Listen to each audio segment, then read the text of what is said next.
Piada. Mas obrigado, Rodrigo, de ter vindo aqui. E a primeira coisa que eu sempre peço é meu presente inútil. Alguma coisa pra eu deixar no cenário. Ô, Você amigo, trouxe? mas tá aqui, olha. Não, mas Eu isso te- é mas seu esse livro. não, mas é porque infelizmente no Brasil às vezes livro é coisa inútil, né? Ah, tá. É só pra enfeitar mesmo. Mas eu coloquei aqui com uma dedicatória com a minha letra péssima, que eu espero que você não leia a letra. A mas- voz é linda e a Mas letra é a horrível. letra é horrorosa. Na Deixa eu verdade, até digitando o WhatsApp, Fica horrível. fica cacografia. É o Ceticismo da Fé, um dos últimos livros que eu publiquei. Olha o tamanho E eu dele. trouxe aí pra você que tem muito assunto polêmico Não é aí. feia não, cara. Não é feia. Rapaz. De médico, já viu de médico? De médico. Pois é, meu amigo, o negócio é terrível. É, cara. Conquistei a esposa, mas não foi com a letra, não. Com certeza não foi com a letra, né? Colocar eu te amo, ela fala, o que tá escrito aqui? É. Exatamente. Que legal, cara.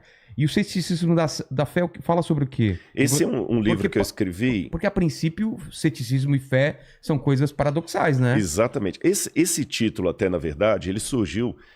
que eu tive algumas entrevistas no programa do Jô. Eu vi. E a terceira entrevista Eu que eu vi tive duas. lá, foram 3 entrevistas. Na terceira, eu lembro que eu falei com ele que a fé era racional. Aí ele falou, essa foi a maior antifrase que eu já ouvi aqui no programa. Total, né? E eu falei com ele, olha, é porque se a fé não for racional, não é fé, é fideísmo, ou crendice. Ou seja, o Machado de Assis falava de um personagem de Rubião, Quincas Borba tinha o Rubião, que era um personagem Lembro. ele dizia o seguinte, Rubião era mais crédulo do que crente. Então, às vezes, é uma diferença Crédulo do que crente. Qual é a diferença? O crente, apesar do jargão popular pensar diferente, o crente é aquele que acredita porque ele tem evidências para crer daquele jeito. O crédulo é um ingênuo, é aquele que tem a fé por amor da fé. Ele acredita em qualquer coisa. Qualquer coisa... Você tá entendendo? Tá. Então eu aproveitei esse lance, e é um livro que eu já estava escrevendo. Esse livro é mais na área filosófica. Eu trato de questões, por exemplo, ali, se Deus existe e é todo amor e todo poderoso, por que que criança morre de leucemia? Tem guerra, Exatamente. pandemia. Então falo de muita coisa. Será que dá para acreditar em Deus e na Bíblia? É uma linguagem assim que eu falo bem da filosofia, que é uma das minhas áreas também. Falo um pouco da pós-modernidade. Numa linguagem mais descontraída, tem um capítulo que eu falo decifrando Homer Simpson, que eu faço uma análise sociológica do cidadão de hoje. E o título, O Ceticismo da Fé, criou esse paradoxo justamente para mostrar que às vezes é preciso duvidar para crer. Porque se você for olhar bem, vamos pegar o ateu clássico, ou o cientista clássico.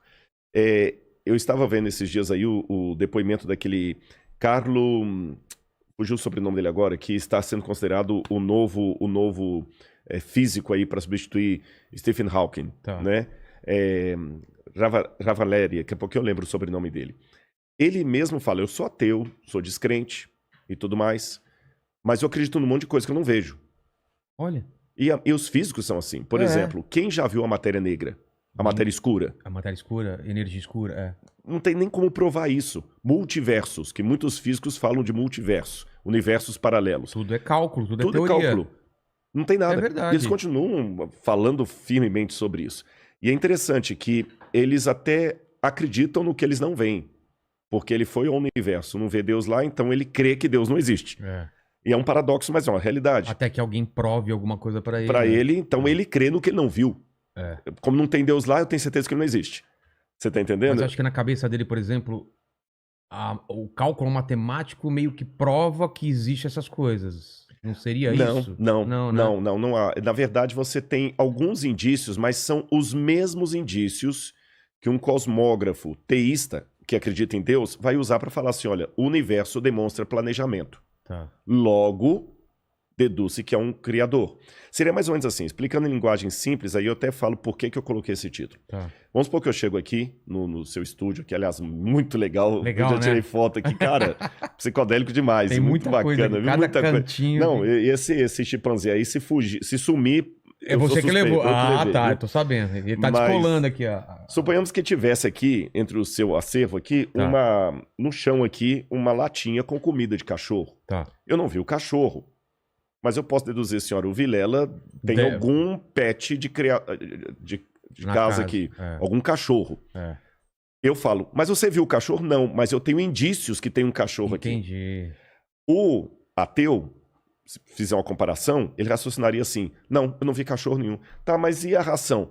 Deve ter outra explicação racional para a presença dessa ração aqui, mas não é que existe um cachorro na casa. A não ser que eu veja um A cachorro. não ser que eu veja um cachorro, eu posso ver a ração, ela não é indício que há um cachorro.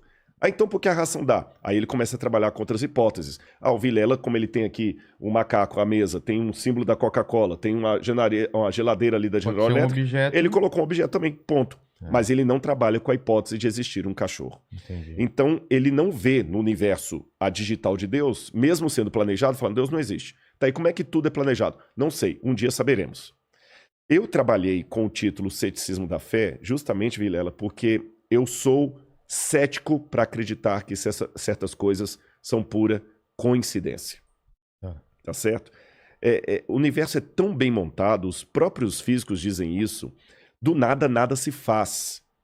Então, se tudo começou um dia, o Big Bang, né, Lemaitre... O que tinha antes? O que tinha antes? Agora, esse novo cosmólogo já está trabalhando assim, não, talvez antes do Big Bang houvesse um outro universo que nós somos gerados por ele. Mas esse talvez é uma coisa especulativa, que eu nem posso chamar de filosófica. É especulativa total, porque não existe indício nenhum disso. Quando o George Lemaitre, que era padre, por incrível que pareça, desenvolveu a teoria do Big Bang, na época de Einstein, eram amigos de Einstein e tudo mais, o que eles disseram? Esse é o que é clássico sobre o Big Bang e que está mais próximo de ser comprovado. Tá. Em primeiro lugar, o universo teve um começo. Esse universo que nós acreditamos teve um começo. E antes do universo não havia nada. Nem o tempo, nem o espaço, nem a gravidade, nem a energia, não havia nada. Era o zero absoluto. Isso. A incógnita é a seguinte: do nada, nada se produz. Ex nihilo, nihil fit, diziam os latinos. Se não havia nada, por que hoje há algo? É uma pergunta que já vem desde Parmênides. Por que existe algo ao invés de nada? Eu sou cético demais para acreditar que do nada pode sair tudo. É mais sensato para mim acreditar que existia uma causa primeira, para citar o Aristóteles aqui, essa causa primeira que deu origem a tudo que existe e ela mesma não pode ser dimensionada ou delimitada pelo tempo, pela gravidade, porque essas coisas partem depois dela. E a teologia vai chamar essa causa primeira de Deus. Tá certo? E alguns falam, não, eu acredito em qualquer coisa, menos Deus. Eu prefiro acreditar na possibilidade de ter tido um universo anterior ao nosso. Tem aquela teoria do efeito sanfona, né? Ele vai se expandindo, depois contrai, explode, etc. Só que quais são as evidências científicas para isso? Zero absoluto. Né? Então, apenas sabendo, a gente só sabe que o universo está se expandindo, isso sabe. Exatamente. Então, na verdade, eu sou tão cético quanto os ateus. Quanto os cientistas. Sim, só que o meu ceticismo me conduz a dizer que havia uma causa primeira e o ceticismo deles conduz a dizer que havia talvez um multiverso ou um outro universo. Vê se eu tô falando besteira. Existem lacunas e os ateus preenchem essas lacunas com alguma coisa e você e eu, que cremos em Deus, a gente preenche com outras coisas. É isso? Sim são lacunas. E não, são lacunas. É só que essa frase, o Deus das lacunas, ela acabou... Existe isso? Existe essa expressão, o Deus das lacunas. Não sabia. Só que ela é dita de uma forma pejorativa, sabe? Ela é dita de uma forma pejorativa, como se fosse assim, o crente, o crentez, até para falar numa linguagem bem vulgar assim. Não tem explicação, assim, não tem explicação, é Deus. Bom, não tem explicação, é Deus. E isso acaba caindo realmente numa forma caricata. Fácil, né? É exatamente, porque existe também o acaso. Eu tô conversando com você aqui, eu posso derrubar esse copo e cair no chão e quebrar. Não é um milagre. É um milagre, ou o diabo que derrubou, o Deus que derrubou. Então, realmente é uma forma caricata de falar da fé. Eu não acredito que seria simplesmente o Deus das lacunas. É a lógica que me permite preencher essa lacuna com uma hipótese, que a minha hipótese é a hipótese teocêntrica, a hipótese de Deus. Tá. Isso serve também não só para a criação do universo, quanto para a criação da vida também. Com certeza. Se o universo... Mas Darwin e a teoria a evolução de Darwin, ela briga com a evolução das espécies, com a teologia? Crença, Bom, aqui nós temos 3 tipos de abordagens para falar de Charles Darwin. Você fala também sobre isso Falo, aqui? menciono também. Uma abordagem é a abordagem daqueles cientistas que falam o seguinte: a teoria da evolução das espécies sepultou Deus. Eu não preciso de Deus para justificar a vida, porque a evolução explica tudo. Existe um outro grupo criacionista que fala assim, não, a teoria da evolução das espécies não explica a origem da vida, nem nada. Ela explica alguns mecanismos, mas não todos. E existe um grupo intermediário que diz, não, eu acredito na evolução das espécies e acredito em Deus. Deus usou a evolução para trazer tudo à existência. Com essas três colocações em voga, eu particularmente sou da terceira, eu sou criacionista. Eu digo o seguinte, a teoria da evolução das espécies de Darwin, ela teve realmente um salto explicativo muito bom para várias coisas. Várias coisas. Eu estive em Galápagos, eu li a origem das espécies, eu li a origem do homem, que ele também escreveu. O Darwin foi um gênio em muita coisa. E em que sentido eu concordo e acredito na teoria da evolução de Darwin? Quando ele usa aquilo que, essa expressão não é dele, eu que estou usando, aquilo que eu chamaria de microevolução. Vou dar um exemplo para você.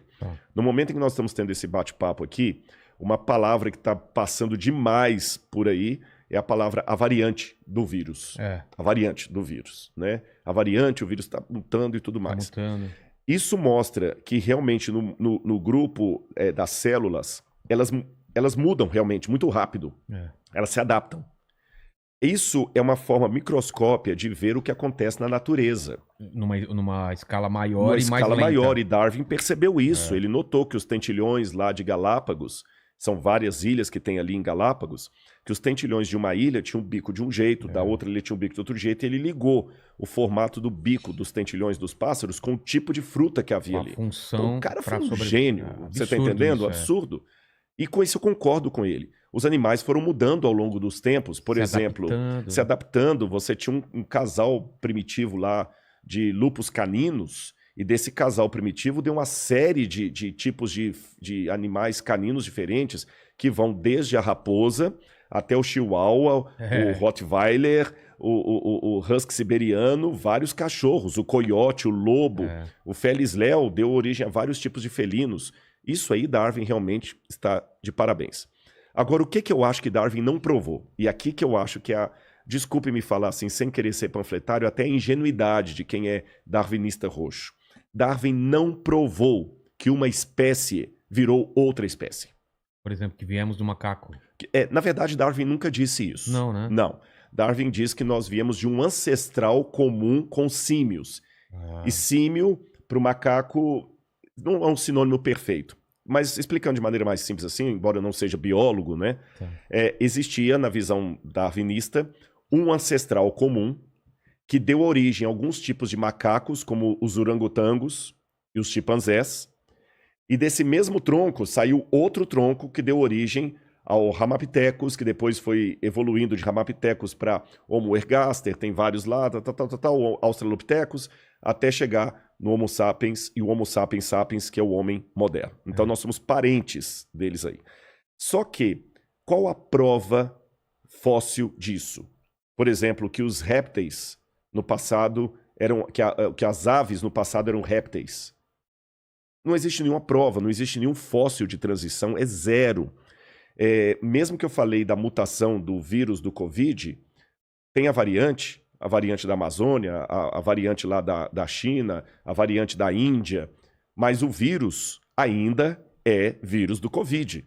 O vírus do Covid não virou um vírus da hepatite. O vírus do Covid não virou um vírus da AIDS. Entendi. Você está entendendo? Ele está realmente mutacionando-se, mas ele continua sendo um vírus do Covid mutacionado. Ele não virou Covid, agora virou AIDS. Aliás, graças a Deus por isso. Imagina, você está criando uma vacina para uma doença, daqui a pouquinho dentro do seu organismo ele vira outra doença. Então não existe nenhuma prova biológica que um ser de uma espécie evoluiu e virou ser de outra espécie. Você está entendendo? Um dinossauro virou uma galinha. Isso não tem. Então eu sou cético. Não existem essas provas até hoje. Já tentaram várias vezes forjar até provas. Parece que tem um elo perdido, né? O pessoal não conseguem achar esse elo perdido. Exatamente. Que é esse salto. Esse salto não tem. Você tem apenas indícios. O fóssil de um ser e o fóssil de outro ser. E esse caminho aí... Esse caminho eu tenho aqui a garrafa e eu tenho o copo. Aí, esse caminho aqui é uma lacuna. Aí o evolucionista fala assim, não, esse copo aqui foi evoluindo, até virar essa garrafa. Eu, Rodrigo, penso que não. Esse copo pode ter evoluído para virar um outro copo. Então, esse copo aqui pode amanhã virar o copo que você está tomando água aí. Mas continua garrafa. sendo copo, não a garrafa. É esse que é o ponto. Só que hoje, falar contra o darwinismo, o evolucionismo, é quase dar um tiro no pé acadêmico. Porque vão chamar de negacionista, né? negacionista virou um mantra, sabe?